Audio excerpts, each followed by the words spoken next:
Shit I have to tell you something. నేను మొన్న Uber book చేసుకున్నాను. నా బెస్ట్ ఫ్రెండ్ దుర్గా మా ఇంటి పక్కన 2 సందుల పక్కన ఉంటుంది. అక్కడి నుంచి ఇక్కడికి రావడానికి ఊబర్ చేసుకున్నా. ఊబర్ బైక్ చేసుకున్నా. I was wearing a T shirt, crop T shirt ఉంటుంది కదా, కంఫర్టబుల్గా. ఎండలో మండిపోతున్నప్పుడు ఎంత కష్టంగా ఉంది తెలుసా నాకు ఇలా కూర్చోవడం. తిట్టకండి, భయం వేస్తుందా అండి నాకు.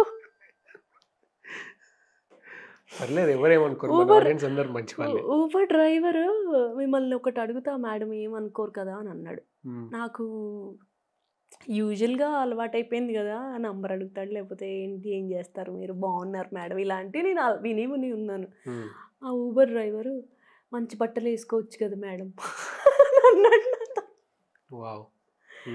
నాకు షాక్ అయ్యా ఫస్ట్ నేను. How is he concerned about some woman wearing some clothes? He's not comfortable with me wearing clothes of my choice. And he couldn't resist it and he told me on my face. మంచి బట్టలు వేసుకోవచ్చు కదా అని నాకు ఒళ్ళు సర్రని మండింది. కొట్టు ఒక 25,000 కొట్టు 2 చీరలు కొనుక్కుంటాను అన్నాను. మరి ఏమన్నాను నేను? జీతం వచ్చాక కొడతాం, జీతం వచ్చినప్పుడు మాట్లాడన్నా. ఏదో ఒకటన్నా ఉండాలి నీ దగ్గర, నీకు ఆడాసిటీ ఉండాలి ఒక అడ్వైస్ ఇవ్వాలి అని అంటే. పాటించడం పాటించకపోవడం తర్వాత. ఇంకోసారి ఆలోచిస్తాడు ఇట్లాంటి మాటలు. నాకు అప్పటికి ఇంకా కోపం వస్తుందండి. ఇంకా నాన్నంటే అన్నాడు, నేనంటే సరదాగా తీసుకొని 10,000 కొట్టవా అన్నాను. ఏదో సిచ్యువేషన్లో ఉన్న డిప్రెసింగ్ సిచ్యువేషన్లో ఉన్న అమ్మాయితో అలా అన్నాడు అనుకోండి, ఆ అమ్మాయి ఇంకా కృషించకపోయిద్ది కదా. I thought I will teach him a lesson అని అనిపించింది నాకు. నేను ప్రెస్లో పనిచేస్తాను, నీకు ఎంత ధైర్యం ఉంటే నువ్వు వచ్చి నా దగ్గర ఇట్లాంటివి మాట్లాడతావు, మోరల్ పాలసీని చేస్తున్నావా నువ్వు, నీ పేరేంటి, నీ ఐడి చూపించని భయపెట్టాయింది. తర్వాత నీ ఫోటో తీసుకోవాలి సార్, ఫేస్ చూపించు అని చెప్పి కెమెరా ఆన్ చేసి ఫోటో తీసా, బండి నెంబర్ తీసా, నీ డీటెయిల్స్ అన్నీ వస్తాయి కదా, బండి ఇదే కదా అని అన్నా. Sorry madam, sorry madam, sorry madam, తప్పు మేడం. అంటే నన్ను కాదు ఏ అమ్మాయిని అనకూడదు నువ్వు. బట్టలు వేసుకోవడం వాళ్ళకి నచ్చిన బట్టలు వేసుకోవడం వాళ్ళ చాయిస్. నీకు కంఫర్టబుల్గా లేదు అంటే నువ్వు పరిగిన పరిస్థితులు బాగాలేవని అర్థం, అంతే. కళ్ళు తిప్పుకో. అమ్మాయి నచ్చింది వేసుకుంది, నాకు నచ్చింది నేను అంటా అని అంటే నిన్ను మనిషిని చేయవా? ఆ మాటలేవి నిన్ను మనిషిని చేయవు, మృగాని చేస్తాయి. నువ్వు మృగానివా? వేసుకున్నా. మేడం మేడం వద్దు మేడం, ఫోటోలు తీయద్దు మేడం, ఎలా అని అన్నా. కోపం వచ్చింది నాకు. ఇంకోసారి ఎవరినన్నా ఆడపిల్లలు అనాలంటే ఆలోచిస్తాడు ఆయన. ఆలోచించాలి కూడా. అతని ఇష్టం కాదు కదా.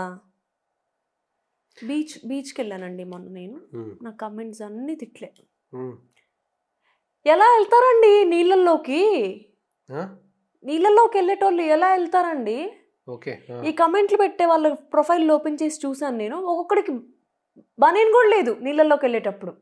నువ్వు వేసుకుంటేనేమో పర్లేదు, నేను స్విమ్ సూట్ వేసుకుంటే మాత్రం సమస్య. ఎందుకు? నీ సభ్యత, నీ సంస్కారం, నీ పరువు తీసుకొచ్చి నా తొడల మధ్యలో ఎవడు పెట్టమన్నాడు నిన్ను? స్లీవ్లెస్ వేసుకుంటుంది మీ అమ్మాయి, పరువు పోతుంది. ఎందుకు పెట్టావు? నీ పరువు తీసుకెళ్ళి ఆ అమ్మాయి సంకల్లో ఎందుకు పెట్టావు నువ్వు? పరువు అనేది ఒక ఇమాజినరీ బబుల్. దాన్ని మనం తరతరాలుగా మోస్తున్నాము. మోసి మోసి మోసి మనకు చాయిసెస్ లేకుండా నలుగురు చేస్తున్నారు కాబట్టి ఇది చెయ్యాలి అన్న ఒక అపోహలోనే జీవితం మొత్తం గడుపుతున్నావు. అయ్యో ఇదంతా అపోహనే అని అర్థం చేసుకునేసరికి నీకు 60 ఏళ్ళు వస్తున్నాయి, నువ్వేం కదలలేకపోతున్నావు. You can't move your ass after 60. You're tired. ఈ 60 సంవత్సరాలు నువ్వు ఏం చేసావంటే వాళ్ళకి నచ్చింది, వీళ్ళకి నచ్చింది, వాళ్ళు అడిగింది, వీళ్ళు అడిగింది, వాళ్ళు చేస్తుంది, వీళ్ళు చేస్తుంది చేసాం మనం. నీకేం కావాలి? నాకు కావాల్సింది నాకు తెలుసు. అట్లీస్ట్ నాకు జీవితం మొత్తం ఏం కావాలో తెలియకపోయినా నాకు ఈ 3 నెలలకి ఏం కావాలో నాకు ఐడియా ఉంది. నేను బోర్డు మీద రాసుకున్నాను నేను ఏం చేయాలి అని. చేయగలుగుతున్నా నేను. Just because I have an understanding family, understanding work style. నాకు కొంచెం నేను పనిచేసే వాళ్ళు కూడా నేను ఎంత కష్టపడి పనిచేస్తానో అర్థం చేసుకునే వాళ్ళు ఉన్నారు చుట్టూ.